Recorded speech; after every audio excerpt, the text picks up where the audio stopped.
Okay, let's get into Real Housewives of Rhode Island because I'm a little behind on that. Newport, Rhode Island, it is the lineage of the Rockefellers, the Vanderbilts, the Roosevelts, the Kennedys. I mean, the Kennedys are more towards like Boston. And then the Roosevelts and the Rockefellers, they're New York. When I think of Newport, Rhode Island, I'm thinking of the Great Gatsby, even though the Great Gatsby was in Long Island. But anyway, they are in a gorgeous mansion in Newport, Rhode Island. Rulla didn't go, and she was absent in this episode. Now, I don't like that because I feel like if somebody is a full-time cast member, if they're not going to be full-time like that, then just make them a friend of. Now, I'm wondering, is Rulla a friend of or is she a full-time cast member? I don't even know because now they're like really starting to blur the lines. Because even over there in Atlanta, we have episodes where both Kelly and Drew were missing, but Cynthia Bailey's basically in every single scene. She's hosting the mini cash trip to Dallas. Well, anyway, she's not in this episode. Though Alicia does text her to see if she's going to come. I don't think she got a reply. I don't know what the hell is going on with her and Brian, but listen, Joellen, at this point, you need to let it go. You need to let it go. Her telling you that she don't know or she doesn't believe it, that's just to save face.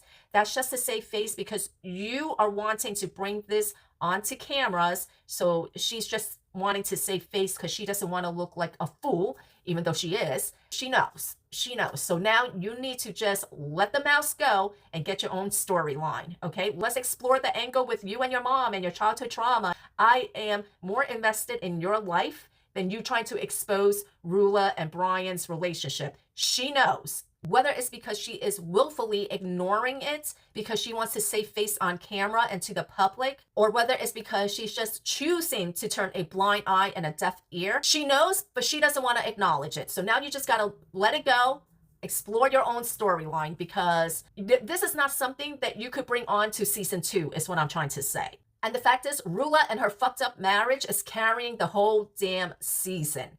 We are in like what, episode 6, 7? I don't even know. But Rulla and punk ass Brian, they are carrying the whole damn season because Rulla wasn't in this episode and it basically felt like a big nothing that Kelsey wanted to pull out of her asshole just to have a scene, just to be mad about something because you just wanted to have a problem with Rosie because you are the one who is jealous and intimidated by her, not the other way around.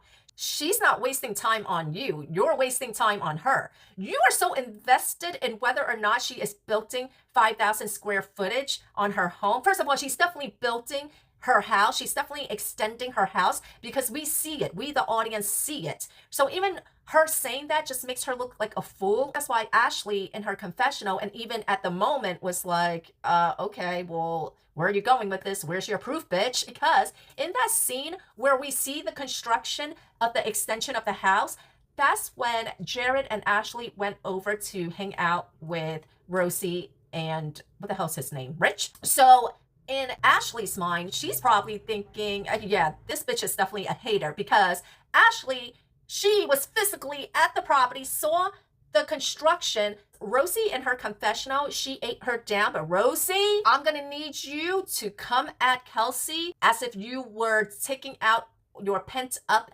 resentment against your mother. Okay? You know that built up, pent up resentment that you had all throughout your childhood and all throughout your life against your mother, whether or not she was a shitty mother or not. We haven't gotten into that, so I don't know. I don't know. You are like a confessional gangster, just like keyboard warriors. The saving grace for confessionals is that your castmates do see the confessionals. So you will have to defend whatever you say at your confessional. You either have to walk it back or you have to stand your ground on it. So that's the only reason why I think it's like a step above being a keyboard warrior, but not much, not by a lot. So come reunion time, I am going to need you, Rosie, to come out with hands swinging. That was such a weird ass scene. I am glad that Rosie kept her cool because it made Kelsey looked even more a hating, washed up, expired sugar baby. I have said this from the beginning. Sugar babies always have an expiration date because you know what? The men that you attract, they like them to be a certain age, okay? Kelsey is very insecure. When the ladies were downstairs the next day and they were at breakfast. Alicia had no makeup on. Joellen, Liz, Rosie, Ashley, none of them had makeup on. The only one who came down with her face beat and lipstick on, mascara on, was Kelsey. You coming downstairs to breakfast with a full face on already? That tells me that you are very insecure about the way you naturally look. And that reminds me of something about Carmen Electra. They did a documentary on Prince and she used to date him. And back in her day, she was like gorgeous, beautiful. Her and the other one, Yasmin Bleach. Is it Bleach or Beach?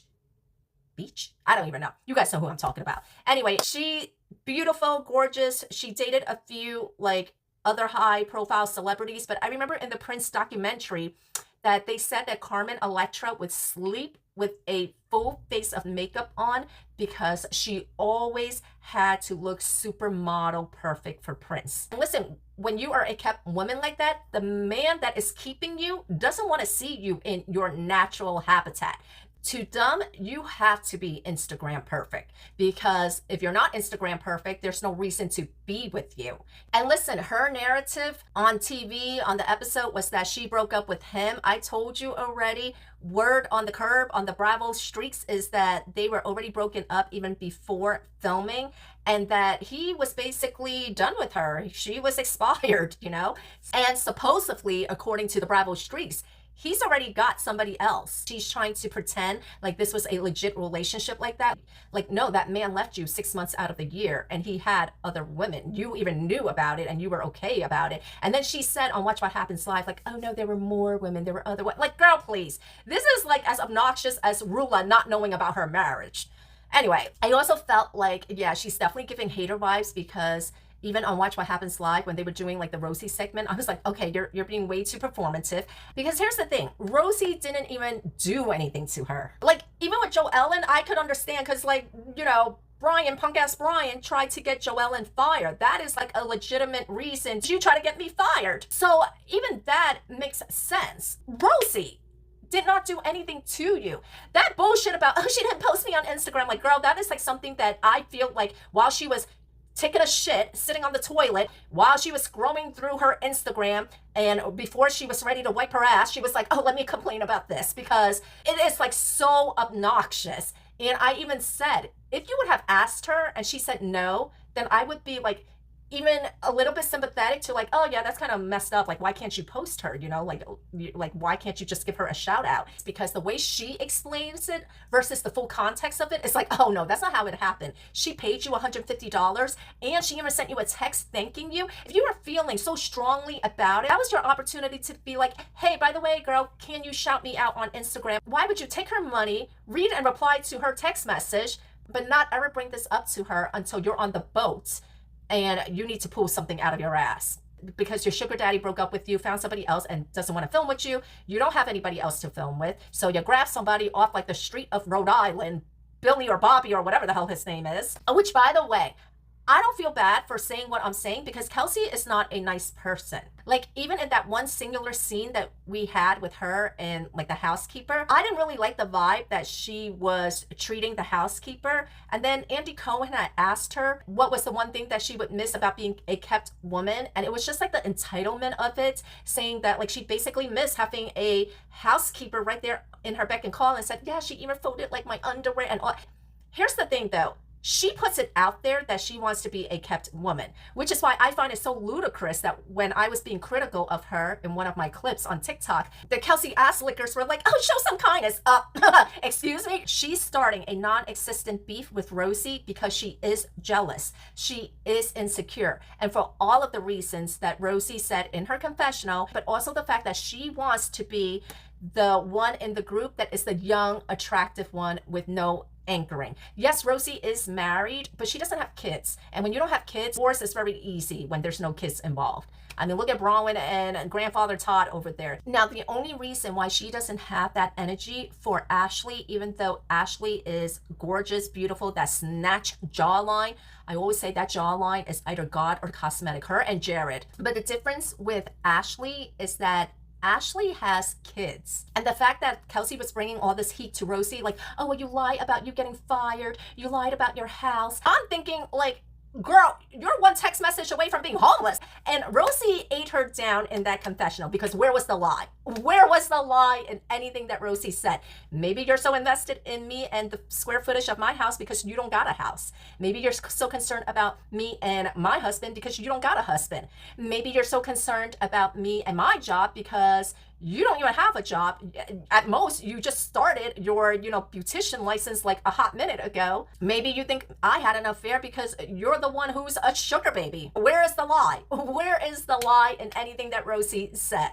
Every single mistress, ever since Camelia freaking got Prince Charles to cheat on Princess Diana, and now she's the Queen of England, every side piece and mistress and sugar baby, they think they're the exception. They think they're the exception to the rule, that the man is either going to leave the wife, leave the kids, and marry them, or if they're already divorced, that they're going to be promoted from sugar baby to wife. Let me tell you, when a man has you as a sugar baby, you are not the exception to the rule. You are not going to be promoted from side piece sugar baby to wife. Because she even says that their relationship started out with him already having other relationships. So that right there should tell you that that man is never going to wife you up. And Kelsey's saying that like, oh, I deserve it, I'm entitled to it. Girl, no, you're not entitled to it.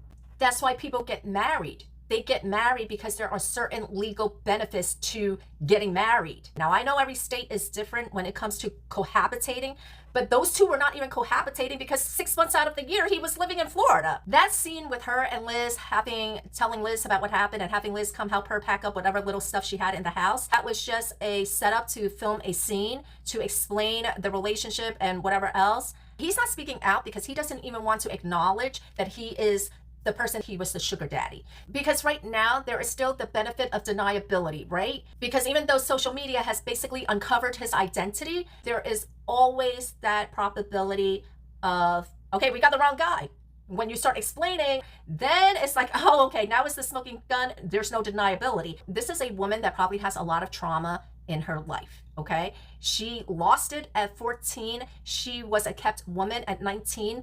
She went from being a waitress and living at home into being a kept woman at a mansion. And the way she like cracked open that beer bottle in like a previous episode, I was like, oh, this girl is street. The way she just like that, I was like, oh no, I like my teeth too much. My dentist would not be happy about that. But I feel like where the fans are starting to lose Kelsey a little bit is that she's just coming off as such a hater. Even in last week's episode, Rosie wasn't even doing anything to her, wasn't even saying anything to her. And she's just like, oh, she's so annoying. Her presence is so annoying. It's bothering me. Like, girl, that was screaming jealous hater vibes. And here's another thing. In this episode, her and her Craigslist boyfriend, Billy, like, she basically made him look like a fool. Billy's looking kind of like a punk, okay? She might have just pulled Craigslist Billy off the streets of Rhode Island and was like, listen, you're going to get your 15 minutes of fame. This will open up opportunities for you. I just need somebody to film with. So he might be cool with that. But if Billy isn't aware of that, you're making him look like a punk. Like, even the way she talks about him, about their made for Bravo relationship, I don't even know what to call that. I mean, she's basically making you look like a broke punk. And listen, to me, in this economy, broke is if you are on like Snap, which Joe Ellen was on, by the way. Joe Ellen was on Snap and declared bankruptcy like the year before she married her husband. What's his name? Gary? I don't even know what his name is. But yeah, like, you're not broke. Like, that to me is broke. But the way she's talking about this man, she's making him sound like he's broke. Billy, she's making you sound like your ride is a shopping cart made out of tin cans and a rubber wheel, because the way she's talking about you, Billy, if I was your mommy, I would be like, son, leave that whore. Or actually, I would say it in Alicia's voice, the way she says whore. But I can't imagine this son's mother watching this show, having this woman talk like that about her son. I mean, unless he really was pulled off of Craigslist, he probably does want to be with her. I just don't feel like she has a lot of redeeming qualities about her, but that's okay because every franchise needs a villain. And I guess Kelsey's going to be the villain this franchise. I don't know. I actually did a short on dolls, doll therapy. Like, doll therapy is a legit thing. Look at my little doll. This is my favorite. Her name is Clara. She's actually the Wizard of Oz collaboration with My Life As, the My Life As brand. And this is actually the Dorothy doll, but like, I legit changed her and I customized her to like be a whole new person. I gave her a whole new name. She is Clara, not Dorothy. And look, I changed her dress. I don't know, this kind of give like Victorian creepy doll look. And look at my piggy. Okay, so My little girl, my youngest, she loves pigs. I am dreading the moment that my daughter realizes that bacon comes from pigs because she loves pigs. When I read the book Charlotte's Web as a kid, I didn't want to eat pork. Gross. This is Oink Oink. His name's Oink Oink because that's what my little girl named him. Like when she wants him, she says, "Where's my Oink Oink?" Or she'll say, "Brother took my Oink Oink."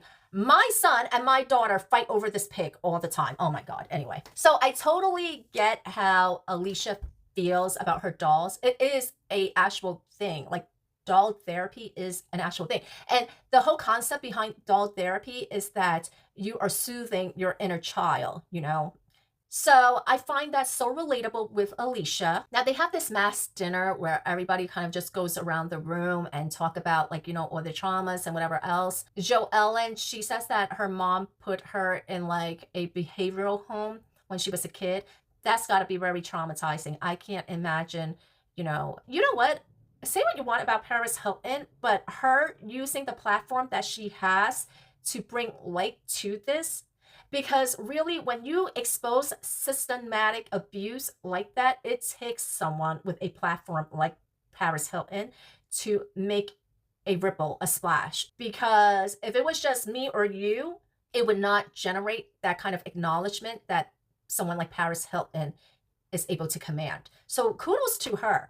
But, Joellen, and she didn't have her father in her life. Her grandfather was really like the father figure in their life. It sounds like Joellen had a pretty traumatic childhood herself. I would like to learn more about Joellen herself rather than be Captain Save-A-Ho with Ruella's marriage. I know her damn name's Rulla. I just can't stop saying Ruella, okay? Because it sounds more like, I don't know, it's easier to roll off my tongue. Anyway, even Liz was like, "I don't think you're doing this because of the kindness of your heart. I don't buy that BS that, you're concerned or you care." Like, even Liz sees it for what it is. Listen, I definitely see it from Joellen's perspective. You coming after my job? Oh no, that's a grudge I'm holding. What is your story going to be in season 2? Especially if we don't get to know anything about your dynamics. We're getting little bits here and there, but it seems like, the scenes are just centered around Rulla and punk ass Brian. So in season 2, what's going to carry you? Or are you going to be like Margaret Josephs and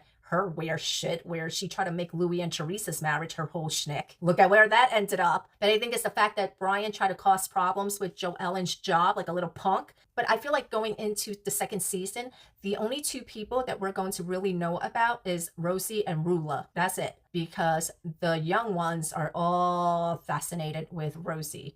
Or at least Kelsey is. She's clawing onto that as if that is her last monthly allowance from her sugar daddy. And Joellen is clawing onto Rulla and Brian's marriage as if she was the mistress. I'm gonna have to see how the season plays out because I feel like the season going the way that it is gonna be Rulla and Rosie sitting first chair. Listen, Ashley, I know some people are like, "Oh, Ashley's boring." You need boring. You need Ashley. She is the level-headed one. And listen, as far as I could tell with this cast, she's the only one that doesn't have any childhood trauma because at that mass dinner, she had nothing to cry about. So she was crying because she had nothing to cry about. Girl, I want that kind of life.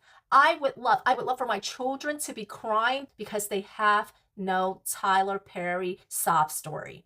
I aim to be the kind of mother that was able to give my 4 children a childhood where they're crying because they have nothing to cry about. That is the ultimate goal. I was jelly when Ashley had nothing to cry about. She's just so empathetic because like even at the breakfast table, she was crying because she was like being empathetic to Rosie. She felt like Rosie was getting ganged up on. And so she was crying about that. Now, I never watched The Bachelor, but they said that like even on The Bachelor, she was like forever crying. So I don't know. Then Liz and Alicia, they go back and forth a little bit about whether or not Alicia was homeless. Alicia says she was homeless because she said her father sold the house when her parents got divorced and she ended up living with her grandparents. And like she went from having a house to having to share a room with her mother and whatever.